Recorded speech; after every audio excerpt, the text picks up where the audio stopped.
Welcome everyone. In today's video of Tech It's Simple, in this tutorial video, I'm going to show you how you can download and install the Olymp Trade app on a mobile device. For this, you need to first open your Play Store. And in the search bar of the Play Store, search for Olymp Trade app.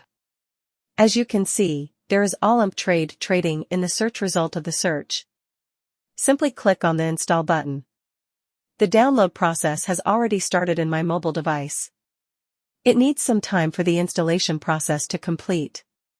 Just have patience.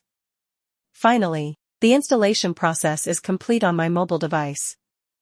The app has already been installed. Let's check it out in the app section. And there it is. The installation process is complete and the app is installed. If you find our content helpful, then don't forget to like, share, subscribe, and comment down in the comment section below. Thanks for watching.